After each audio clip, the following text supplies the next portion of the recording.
Tampa Bay Buccaneers from the 48-yard line. Second down, 13. Brady lobs one downfield. Caught ball by Gronkowski inside the 20 to the 15-10. Gronkowski to the 5 to the 4-yard line. Holy guacamole. Third down, 18. Dropping Gannon, looking Gannon. Throws up the middle. It's intercepted at the 40. Derek Brooks 30. Brooks to the 25, 20.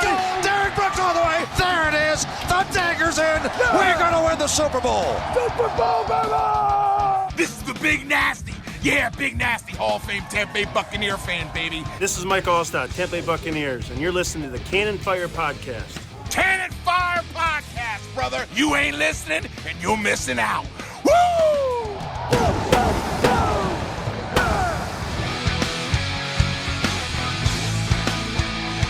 Welcome back, ladies and gentlemen, to a brand new edition of the Cannon Fire Podcast. It is wild card week in the NFL.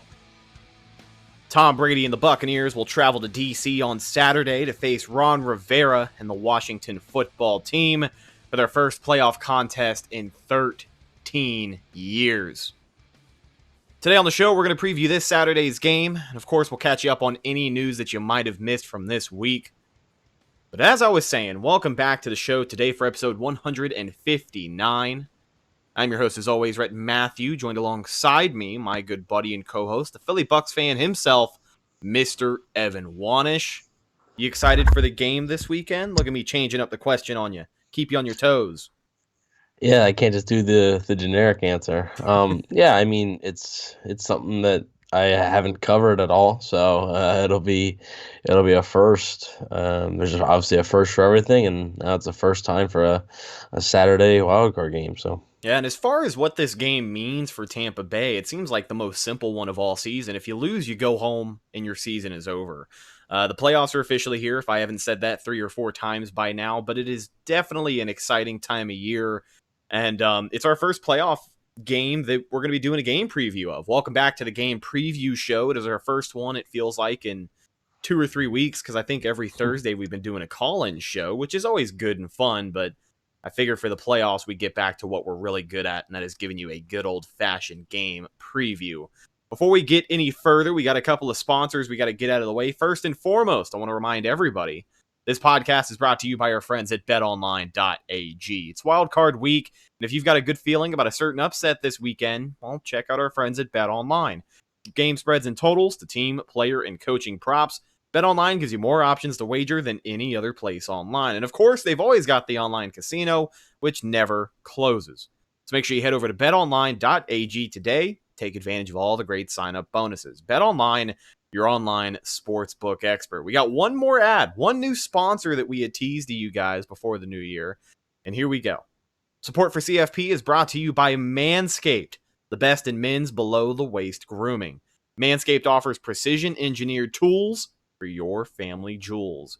Sometimes it's tough seeing below the belt. You can't always see what you're doing down there. There's blades and razors around your junk. It kind of sucks and it can be uncomfortable. But that's why Manscaped has redesigned the electric trimmer. The Manscaped engineering team spent 18 long months perfecting the greatest ball hair trimmer ever created and just released the new and improved Lawnmower 3.0. Get 20% off and free shipping with the code CANNON20 at manscaped.com. That's 20% off with free shipping at manscaped.com. Use code CANNON20. All right. Usually kick things off on the game preview with this week's injury report. We got some news from Bruce Arians today in his press conference about some players that came back to practice, some guys who were going to be game time decisions. We're going to break all those down here in a second. Let's get through the list for Tampa Bay. Now, this is Wednesday's injury report, so we'll kind of give you updates as we go over the names, but here we go. Cornerback Carlton Davis returned to practice this week from that groin injury. He was limited on Wednesday. He did practice today as well, and Bruce had said that Davis is going to be a game time decision, but between you and me, I mean, I got a good feeling he'll be ready to go. yeah, I would, if I had to guess, I would say that he'll be all right. He was, like you said, limited in practice. He returned to practice on Wednesday. Practiced a little bit today. I don't think they have practice tomorrow because I think tomorrow's the travel day. Yeah. So obviously that's it for the week, and I do believe that he'll be a game time decision, but he'll likely go. Running back Ronald Jones, a guy that I don't think anybody has any doubts about with that finger injury. He was full participation after putting up 70-odd yards last Sunday. He'll be fine. He'll be running heavy. Defensive lineman Jeremiah Ledbetter with a calf injury did not practice on Wednesday, and today Bruce said in his press conference that he's going to be out. Not a huge blow to that defensive line, but I mean, for a guy that you saw make a big play within the last 2 weeks, it's got to mean something. Yeah, it's just a blow to the depth. Luckily, they are getting Steve McClendon back this week, I believe. So, sort of just swapping them out, I guess. But yeah, it definitely sucks that a guy like Ledbetter. I mean, you don't know if he was going to be active anyway, but it's that option obviously isn't there right now. Yeah. Now, another guy in that running back room who comes back into the mix, running back Lesean Mccoy, wasn't injury related. He just missed some time, but he was back full participation at practice this week. So while we're on the topic of a game preview, I wanted to ask if that means we see a little bit more of Shady in the rotation this weekend. I don't think so. I think they're going to stick with pretty much how it was almost against Atlanta. I think it's going to be Ronald Jones, and Leonard Fournette's probably going to be in on third downs. I don't think you're going to see a ton of McCoy, but I mean, who knows? But I would expect most of the time you're going to see Jones or Fournette back there. Last guy to wrap up the Buccaneers side of the injury report, outside linebacker Jason Pierre-Paul, who is on this list every single week.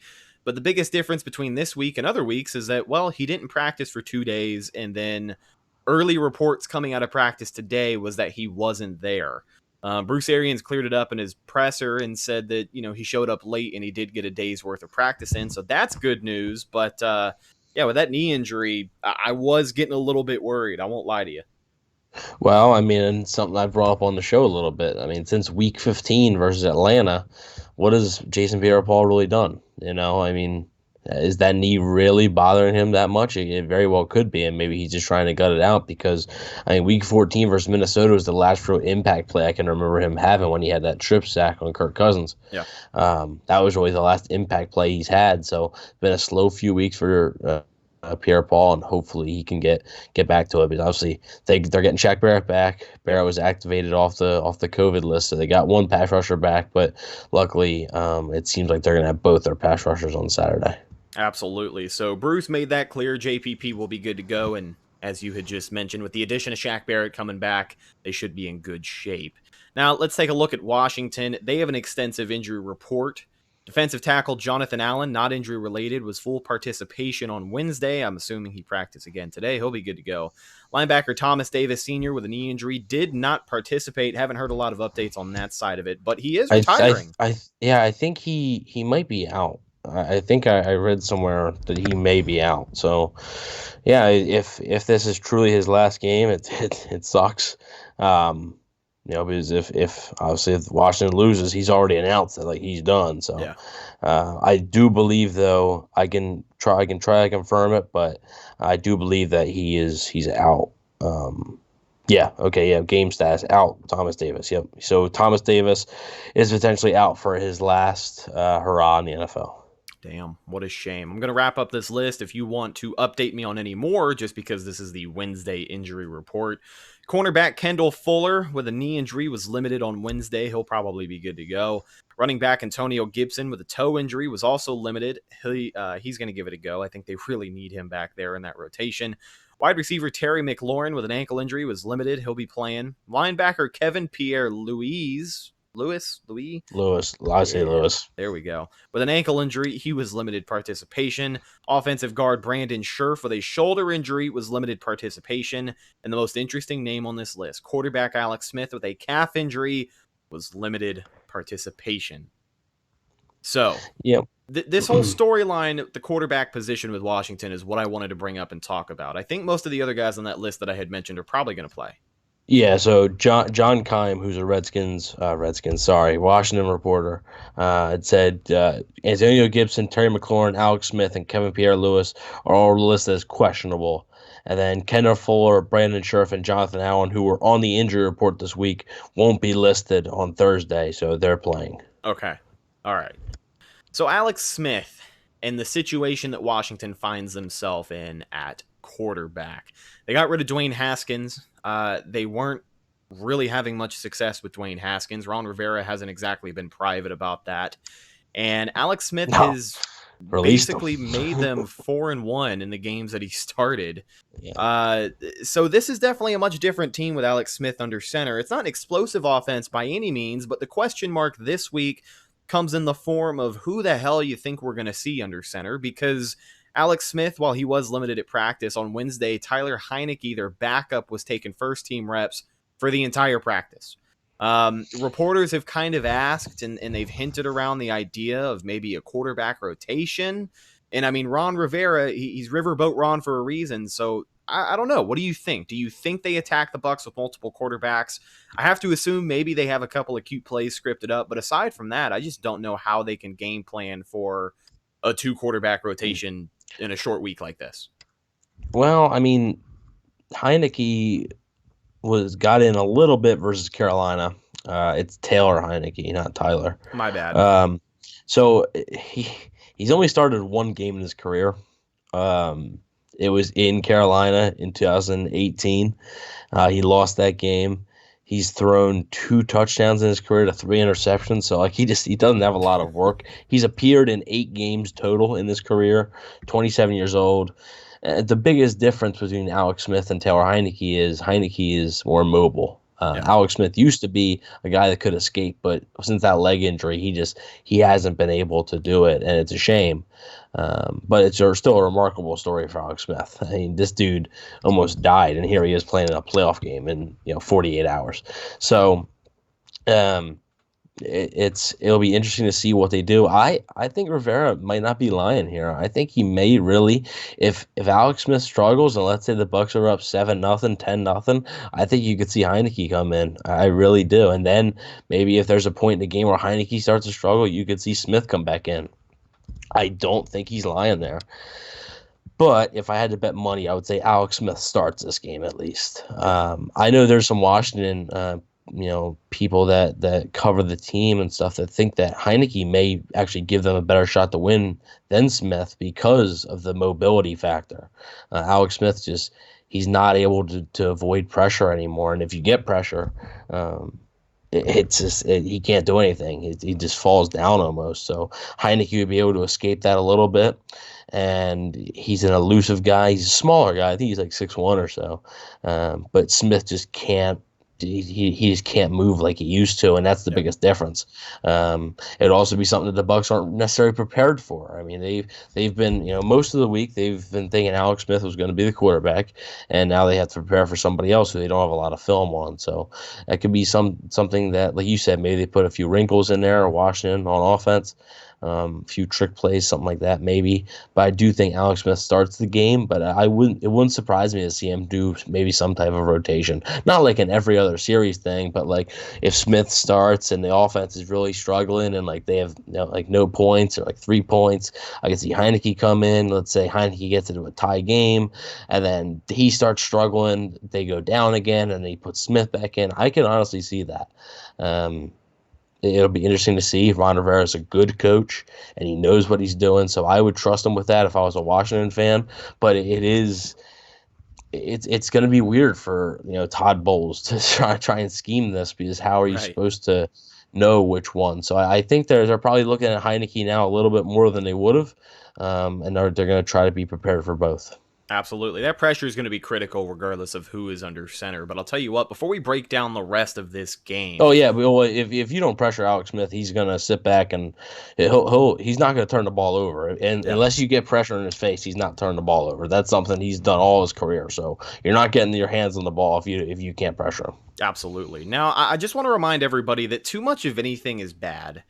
But too much sports, I mean, it's barely enough, fellas. With that in mind, say hello to January 2021. From an expanded NFL playoff to the college football playoff, the return of the NBA, the NHL, this truly is a great month to be a sports fan.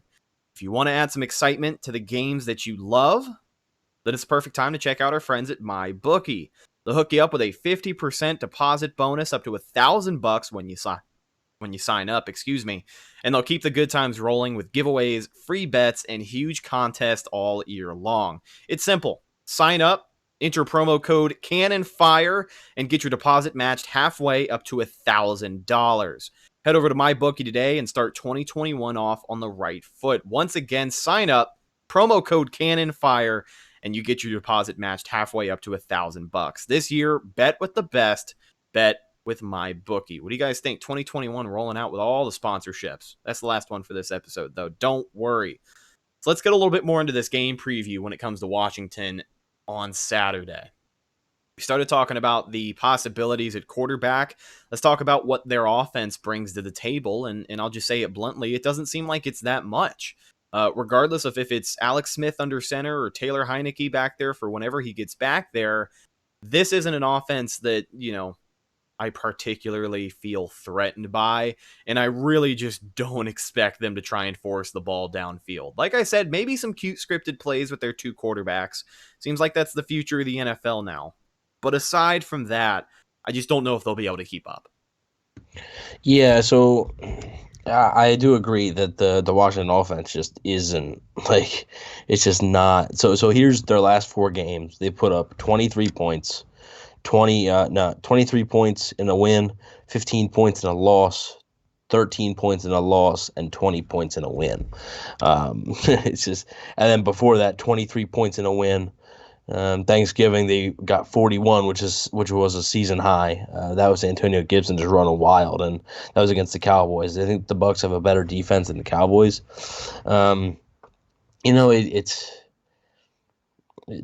not threatened by this offense, but yet again, this is an offense that doesn't turn the ball over. It's just not that explosive. And when you're looking at what Washington likes to do, I think it matches up well with Tampa because Tampa is going to be able to stop the run. So Antonio Gibson, at least in the run game, I don't think is going to be a huge factor.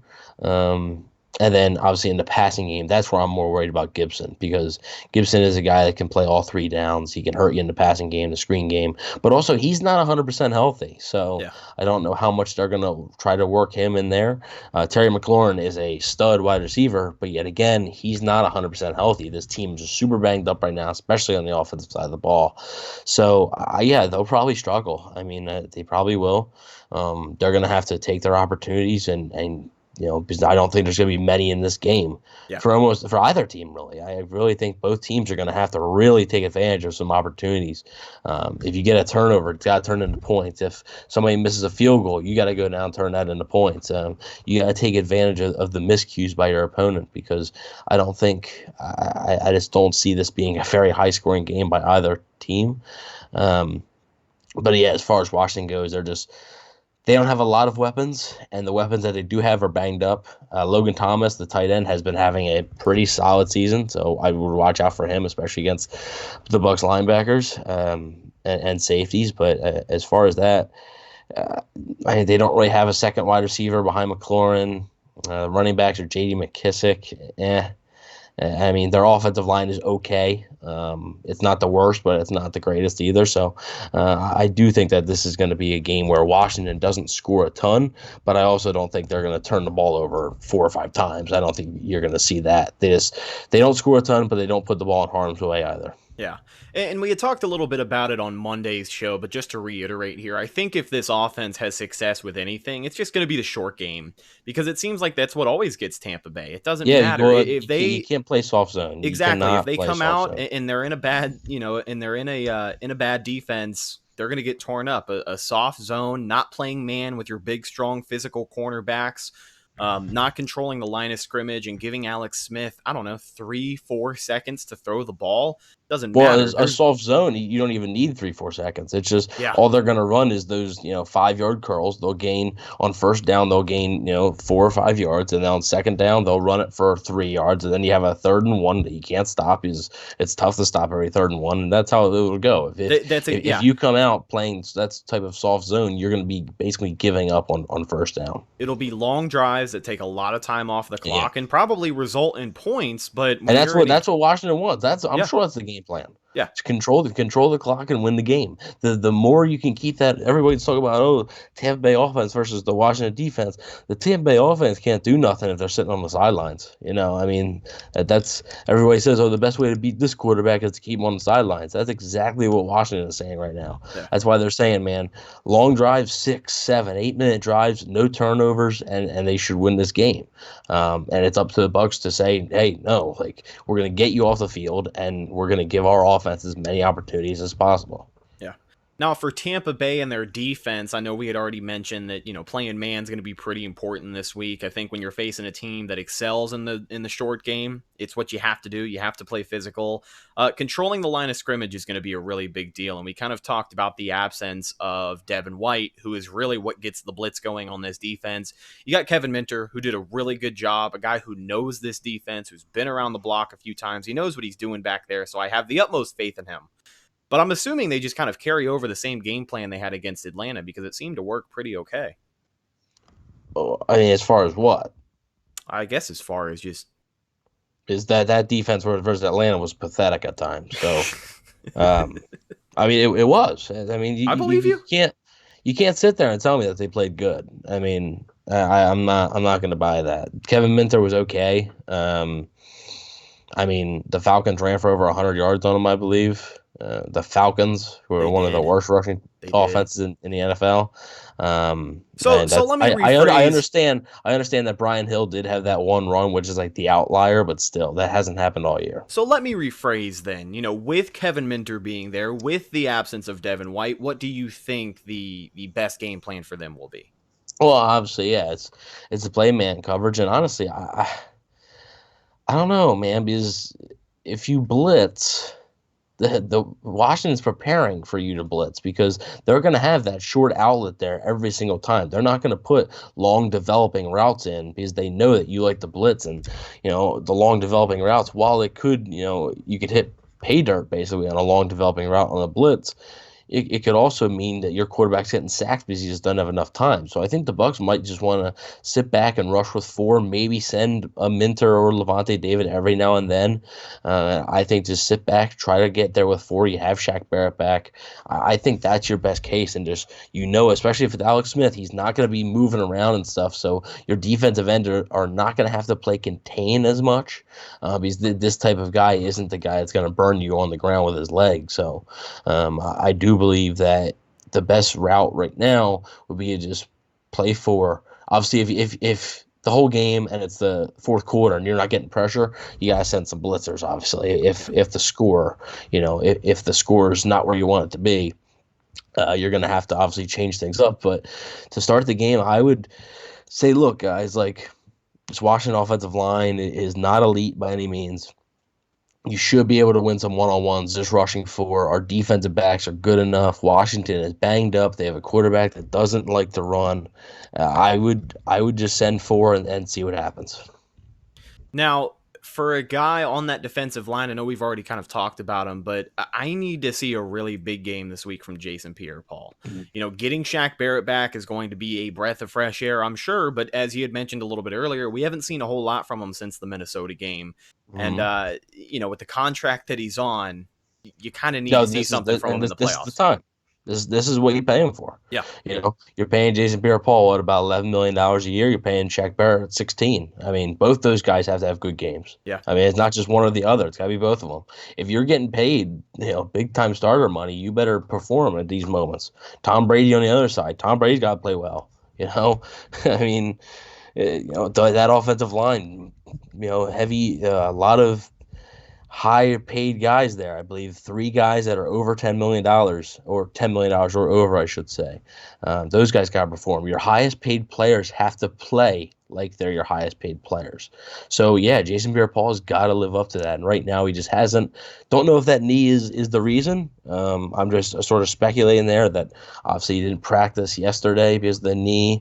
And obviously he must have been limited in some capacity today because he was, later on, but and then his lack of production these last few games. So, yeah, he's a guy that's going to have to step up. And if Shaq Barrett and Jason Pierre-Paul can't get to Alex Smith, it's going to be a long day because Washington is just going to dink and dunk, and it's going to be incredibly frustrating. Yeah.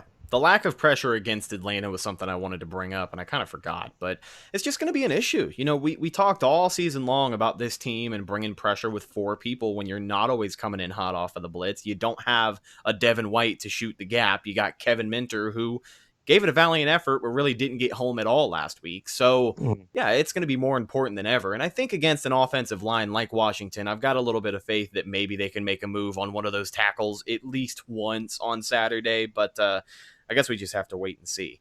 Let's flip things over to the other side of the ball. I want to talk about this Buccaneers offense and what they're going to be facing. A Washington defense that ranked 2nd in the NFL and gave up the 4th fewest points, just a little over 20 per game. They come in on a little bit of a hot streak. They have held 7 straight opponents to less than 20 points. Now, it's not like they've been playing star-studded opponents or Super Bowl grade teams, but it still is a feat in itself, I think, to keep an NFL team under 20 points, regardless of who it is. So of those teams that they've played, one of those teams is a playoff team, and it was Pittsburgh. So that's some context.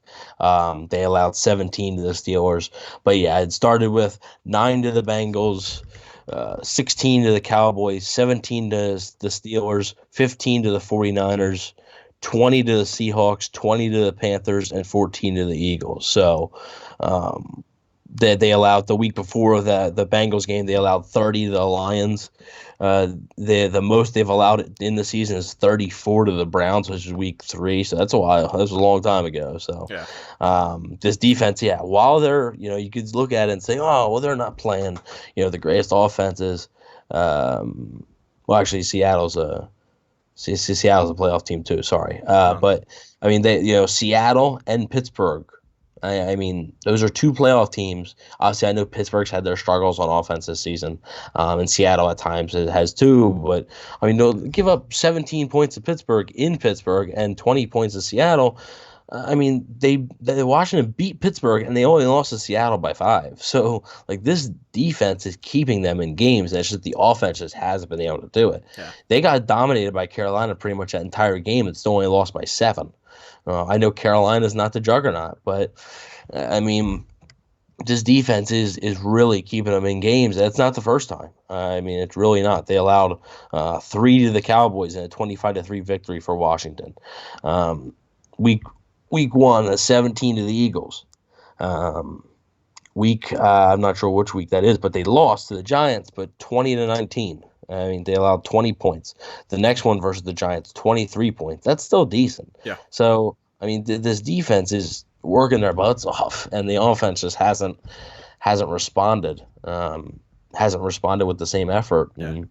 And, it'll definitely be a big test. But yeah, this is the best offense that this Washington defense is going to play. Yeah. Now, while we're still talking about this Washington defense, the bright spot obviously goes to that defensive line. They've got NFL Rookie of the Year Chase Young, Darren Payne, Jonathan Allen, Montez Sweat, and like 37 other first-round picks. Ryan Kerrigan.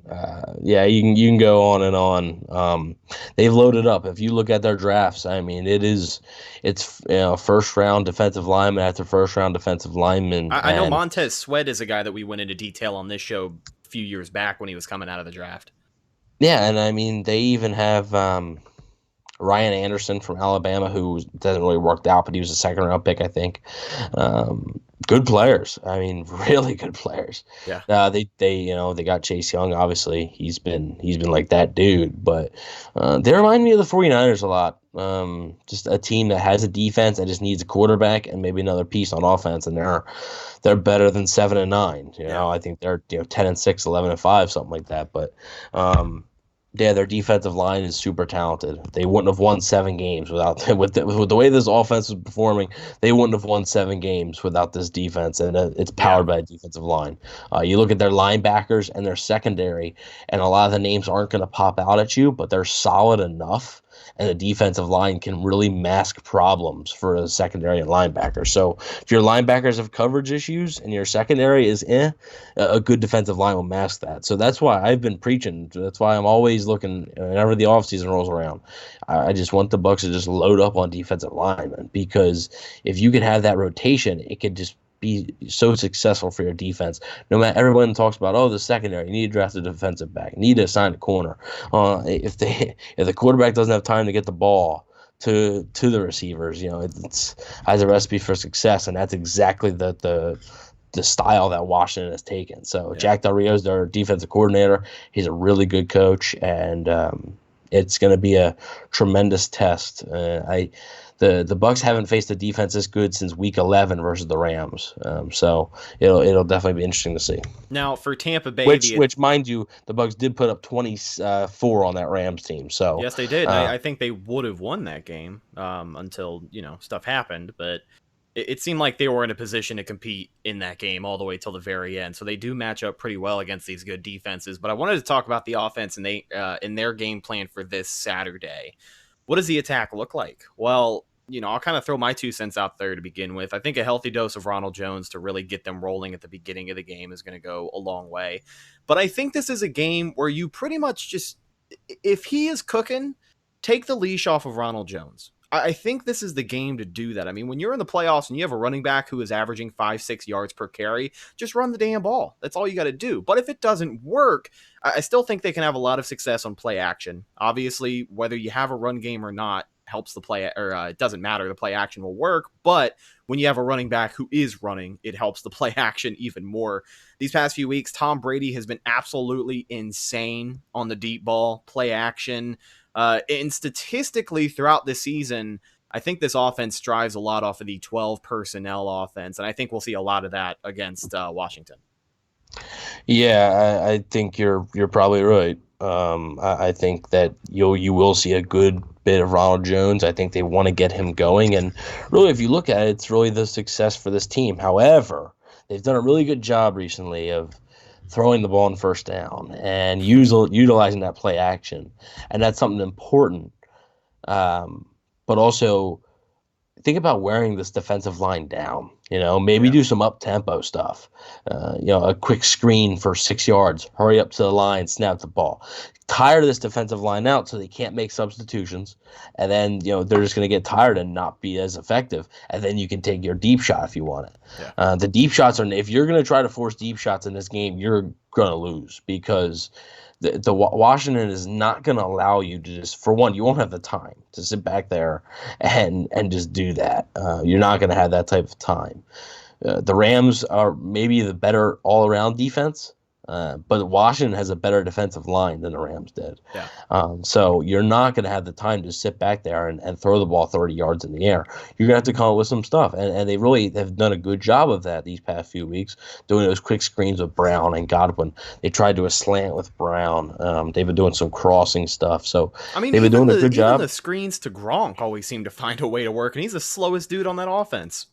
Yeah, well, I mean, they just ran it for the first time since Week 5. That was they didn't really run screens with Gronk that much. So it'll be interesting to see. It'll be an interesting game plan. I think it's going to be.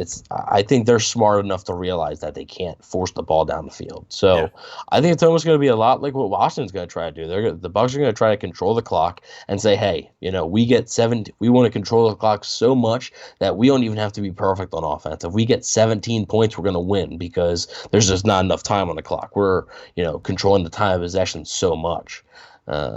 Which I mean, obviously the Bucs would like to score on every drive, of course, but they know that this Washington defense is going to be an extreme challenge, and we'll see. Is Mike Evans going to play? Yeah. Right now, I think he's going to. I think Bruce says he's a game time decision. He says he'll give it a shot, but I mean, there were videos of him running around at practice today.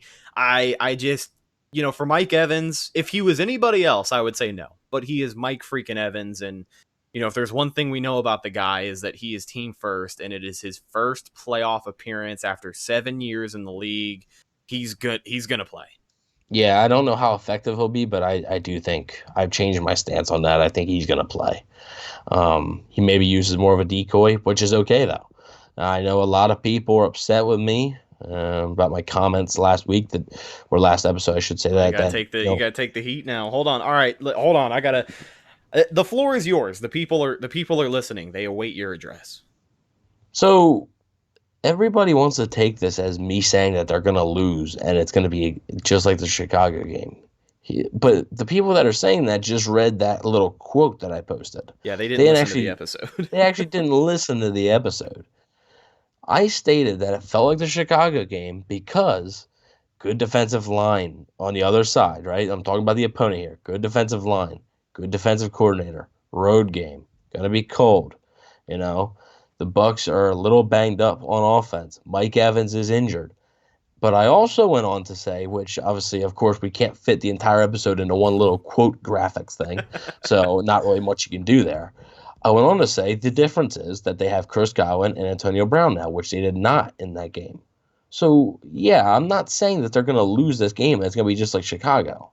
Everybody took that as, oh, my God, what is this? What is this? Look, calm down. I'm not saying that they're going to lose like Chicago. I'm just saying that the game has a similar feel, whereas Mike Evans, is hurt. He's banged up. Not sure how effective he's going to be. He still caught a touchdown in the Chicago game, by the way. Yes, he did. But not sure how effective he's going to be. The Bucs are going up against another offense that's not great, but they have a strong defense. That's what I'm saying it feels like Chicago for. So the overreactions to that post are crazy. You guys start listening to the show more.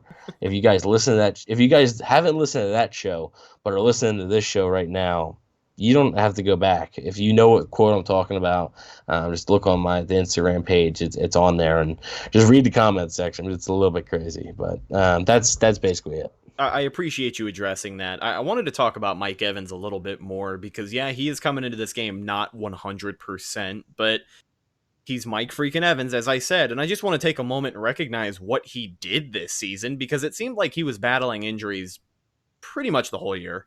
I think maybe there were 2, 3, 4 weeks out of the season where you could say he was 100%. I think he had that hamstring injury early off to start the year. He had like an ankle injury to follow it up. Well, he still got his 1,000 yards after a slow-ass start, and he set a new record for touchdowns. So, I mean, if he can do that while he's not 100%, that's what kind of ties it all together. That's why I think he plays, and that's why I think he's in a much bigger role than a lot of people expect for this Saturday. Yeah, so I mean, he broke the Buccaneers record for touchdowns and Yes. the NFL record for most consecutive 1,000-yard seasons. So, yeah, he's a tough SOB. I mean, he's a guy that's always gonna. That's why I do think he's gonna play. I thought the way this week would have gone is he wasn't going to really practice at all, and they were going to say, oh, he's a game time decision, and then he wasn't going to play. Right. But now that he was able to practice, and Arian seemed pretty optimistic, so I'll say he plays. Not sure exactly how much he plays. He may be on a snap count, especially because, like I said, why rush him back When you have Antonio Brown and Chris Godwin doing what they're doing.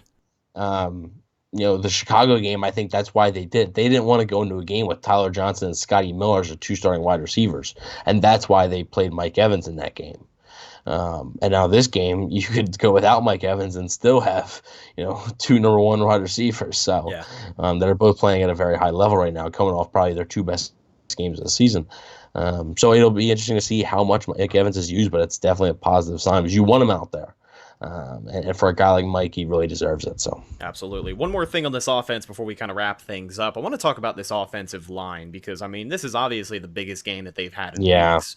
It's a playoff game. You're protecting Tom Brady. It's the position that's going to determine whether they win or lose. If the offensive line fails, the Bucs will lose. I'm guaranteeing. Obviously, if they can stand tight, sorry about that, but no, you're good. If they can stand tight, I think the Bucs could really exploit the secondary. And obviously, all eyes go to Chase Young, whether he's going to be lined up against Donovan Smith or Tristan Wirfs. I'm sure he'll get rushed on both sides. Yeah, but he most likely rushes from the left side, so most of the time will be against Smith. Okay, but I'm looking at the center. I'm looking at the interior offensive line because if that pocket breaks and Brady has to scramble, they're going to hit him. That's how talented those edge rushers are. If Tom Brady has to roll out, he's going to get hit. It's just that's just how I see it happening. And so, the offensive line as a whole, yeah, they have to stop Chase Young, but Ryan Jensen, Ali Marpet, and of course, Alex Kappa, I'm going to be watching those guys most of the game. Yeah, Brady not being mobile at all really hurts. I mean, even if you were a little bit mobile, you could avoid some of it. He got that touchdown on the run to AB last week, huh? Yeah, that's not going to happen. Yeah, he got them legs a moving. That's not going to happen. So, I mean, I think he finished with 6 rushing yards in the season. So, 3 rushing touchdowns. 3 rushing touchdowns. Hey, maybe you see one of those. It's Oh, gonna be that yeah. type of game. I seriously think it's gonna be that type of game.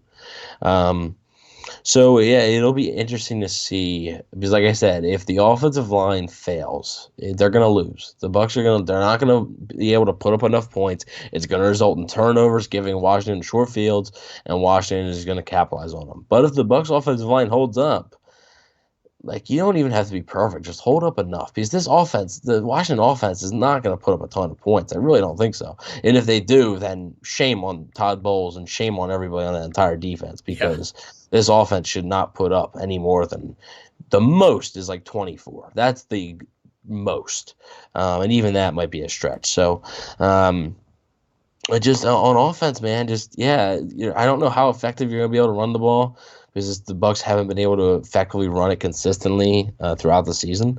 But yeah, if you give Brady time, I think Gronkowski against those linebackers. I mean, he is going to be against, I believe, Cameron Curl, who is a safety for them. A rookie safety has been really good, but he won't be up against Gronkowski the whole game. But I think Gronkowski, when matched up against some of those linebackers, they didn't get Antonio Brown, Chris Godwin, and Mike Evans. Washington's defenses, their weakness is their corners. Their corners are probably the worst part of their defense. They're not bad, but they're certainly not good. They're more like average. So if you can get one-on-ones with Brown and Godwin and Evans and give Brady time to get to those guys, I think it could be get out of hand. Yeah. Get out of And hand pretty quickly for Washington. that's exactly the counterpoint I wanted to bring up is, yeah, there's a lot of pressure on this offensive line to protect Tom, but if they protect Tom, which they've been doing a pretty damn good job of this season so far, I think he's going to tear him up. Like, they do have a good front four, but aside from that, I just really think, kind of how the offense isn't going to be able to keep up with Washington. I don't know. If they go out there and they do their job, if you give Tom Brady time, I think this one gets out of hand. Yeah, the thing that worries me is, like you said, a good front four. Well, the Bucs have lost every game that they've played a good front four. That's fair. Like, I mean, what? Like the Giants game, they beat the Giants. The Giants have a decent front four. Who else? The Packers have a decent front four. Chargers are okay on front four. Bears have a good front four. Yeah, but they lost.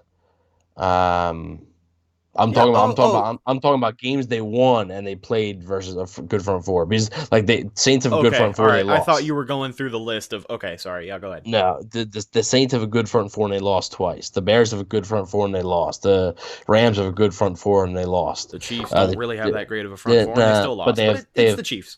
They have Patrick Mahomes. Yeah, it's the Chiefs.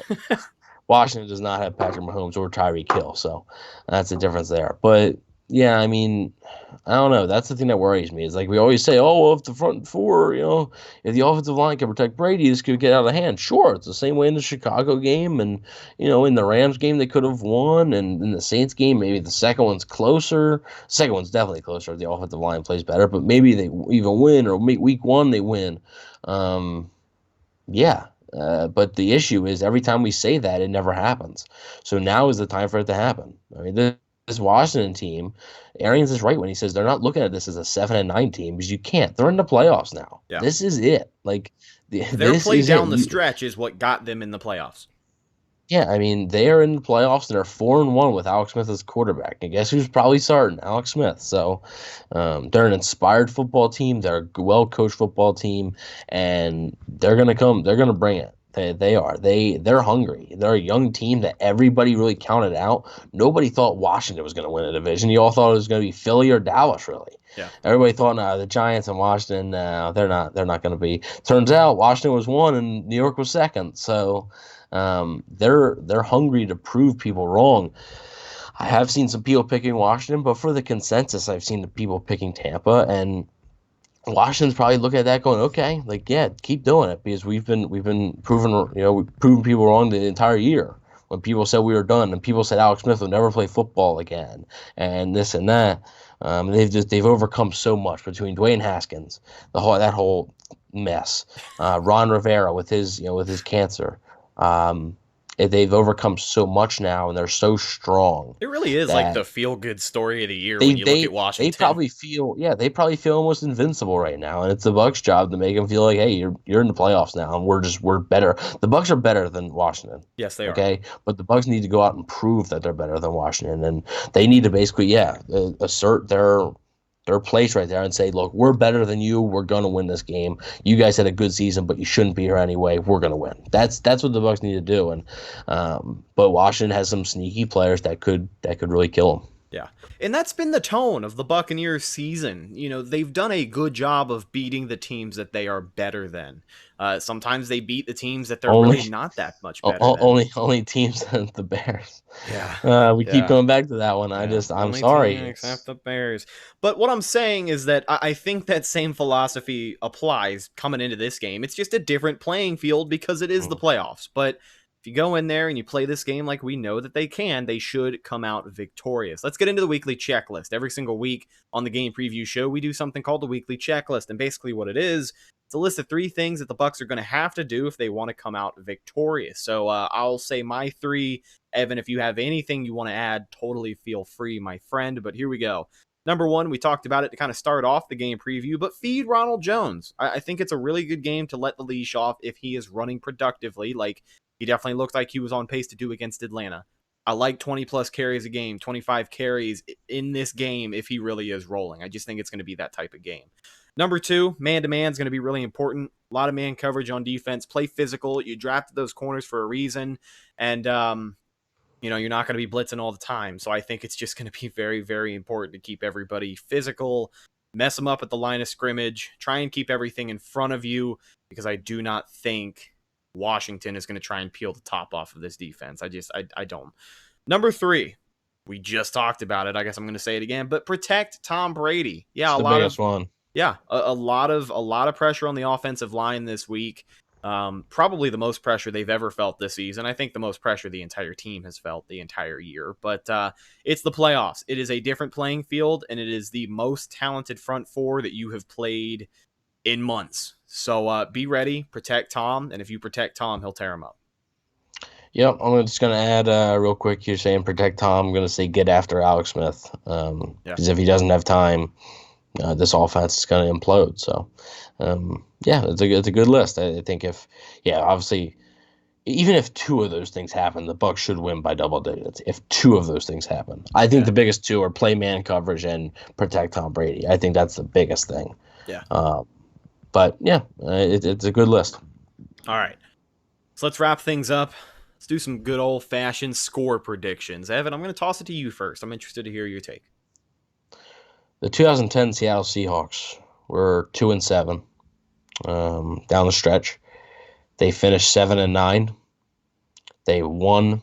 To see if this sounds anything. I'm starting to get nervous here. They won their division in the last game of the season. Yep. Washington won in the last game of their season. They hosted a NFC South team, the New Orleans Saints, and they beat them. The Bucs are an NFC South team. The Saints went 11-5, got second in the division. The Bucs went 11-5, got second in the division. And the Seahawks, like you said, they beat the Saints. The 2014 Carolina Panthers, 7-8-1. So they faced the 11-5 Arizona Cardinals.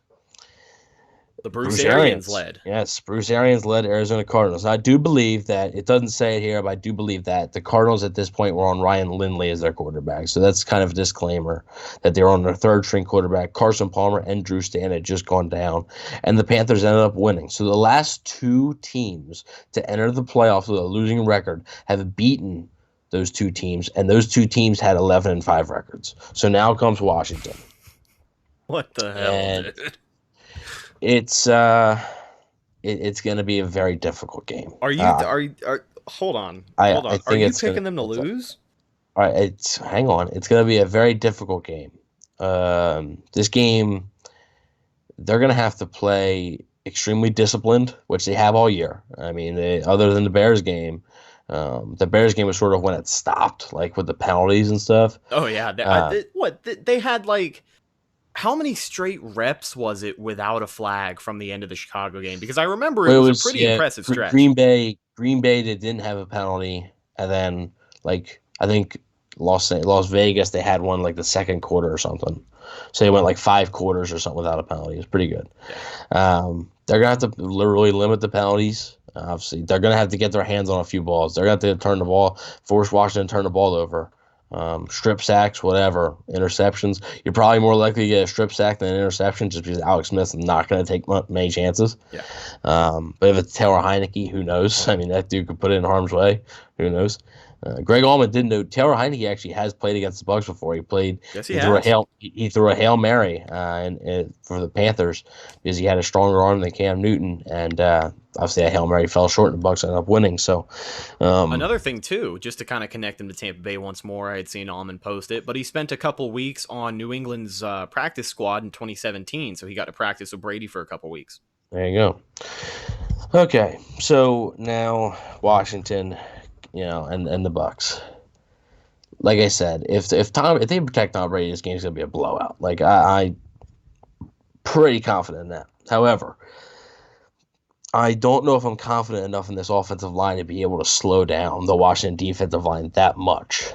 So I'm gonna say final score 21-20. Bucs win. Okay. Oh, thank God. That's what I was waiting for, man. I know we had talked on Monday about how this is probably going to be a lower scoring game from what we've seen from Tampa Bay. I mean, from a team averaging over 30 points per game. It's going to be a very ugly game. It's not going to be a game like casual NFL fans are probably going to be like, okay, this is boring. But yeah, 21 points for the Bucs and 20 points for the Washington football team. I think it's going to be pretty low scoring. Alrighty. So my prediction isn't nearly as close as yours, but I am in a similar boat where I think we see a couple of big plays. Maybe you see 2 touchdowns from Tom. I think you see Ronald Jones get in the end zone. But I've got the Buccaneers taking this one. I do think it's an ugly fashion. Yeah, right? Who would have thought? But I think they do it 24-17. I wanted to say 28-17, but I don't know if they beat them by 11. Yeah, that's the thing. I don't know if they beat him by 11, and in that scenario, they get a touchdown instead of kicking a field goal on one of the drives that I had mentioned. So 24-17 is my final score. Bucs win by a touchdown, and hell yeah, I'm going to predict that the Buccaneers are down at halftime, but then Tom Brady leads the comeback. Down by how much? Let's go 17-7. And then Bucs score two second half touchdowns and limit the Washington football team to just a field goal in the second half. Alrighty. I think they'll be in a position where you see the 2-minute drill before the half. And I think they score on it. Maybe they get the ball because they deferred at the beginning of the game and they come out and score. Tampa or Washington? Huh? Tampa or Washington? Tampa Bay. Okay, well, Tampa's been accepting the ball, so we'll see. Yeah. All right. Ladies and gentlemen, I think we covered everything. I think that's it. I think we did. I'm sure people will be angry at me because I pick them to win, but God forbid I pick them to win by just 1 point. I know it's terrible. Football's a tough game, guys. It is. Well, if you guys listen to this up until this point, and you haven't listened to Monday's show, make sure you listen to that one as well, because we do quite a bit of pregame on that one, which I think is what made the tone of this one slower. I don't know if that's the way to put it, but all I'm trying to say is that check out Monday's episode as well. And I want to say thank you so much for listening to this episode of the Cannon Fire Podcast. You can check out the show on social media, Facebook, Instagram, and Twitter. All of those are Cannon Fire Podcast. Basically the best place to go for updates on the show. And of course, Buccaneer news as it happens. Speaking of Bucs news as it happens, you can follow my co-host Evan on Instagram at Bucs_daily, the #1 Buccaneers fan page on Instagram. You can also find him on Twitter at EvanNFL. Last but not least, you can find myself on Instagram and Twitter at Retticus, RHETTAKUS. If you follow me, I will follow you back. It is the playoffs, ladies and gentlemen. If the Buccaneers lose, they go home. If they win, they advance to the divisional round for the first time in more than 13 years. For the first time. The first time since the Super Bowl. Oh, man. I think, right? Because they were the Yeah. wild card. The last 2 times they were in the playoffs was a wild card, which actually, 2005 they had played the Redskins the last time. Redskins. Well, Yes, at they the did. time, Redskins. At the time, they were Redskins. So, they had played the Redskins. The last time the Bucs were 11-5, and the Bucs ended up losing that game. That was the one. Who was the guy? You might know. I won't. Because I suck. Too young, I guess.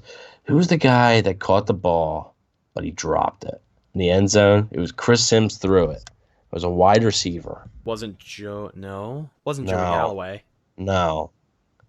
Oh my God! I forget his name. I'm trying to think. He here. dropped the ball. Was it? Was No, it wasn't. I don't think they had Michael Clayton yet.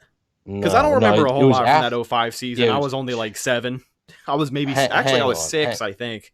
Hang on, I'm gonna figure this out before we leave. Hang on. I am 100% figuring I've got this the out. outro screen up. Everybody's in limbo. Oh well, because there was oh my God, I don't remember. Was it? Wasn't Michael Clayton? Wasn't Joey Galloway? No, it wasn't any of those. I know it wasn't any of those. Those are the only 2 wide receivers I see. Edel Shepard, that's right.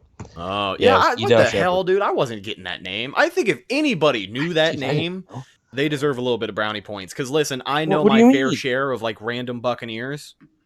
Yeah, sure, but this is a big one. So with 3 minutes left in the game, Tampa Bay wide receiver Edel Shepard caught what appeared to be a 35-yard touchdown reception, but he lost control of the ball as he was coming down the end zone. No, it's definitely that- a big one. I just didn't know Like, that yeah, name. so right off the bat. I bet you there's a lot of fans out there right now that were screaming at us, Edel Shepard. I guarantee it. But that was the last time that the Bucs went 11-5. They played the then Washington Redskins, and then they, I believe, went either 10-6 or 9-7 in 2007 and lost to the Giants. Both times hosting a playoff game, and both times against an NFC East opponent. So this time they go on the road to face an NFC East opponent. So hopefully the outcome is much different. And that 07 Giants team, the team that went on to knock off the undefeated That's Tom right. Brady. It all comes full circle. Right? Isn't that crazy? All right. Mystery solved. I think we can say podcast officially over. Mm-hmm. I think. So, ladies and gentlemen, the next time we talk to you, we'll It'll know. either be a sad one or it'll be like a cool one. Yeah.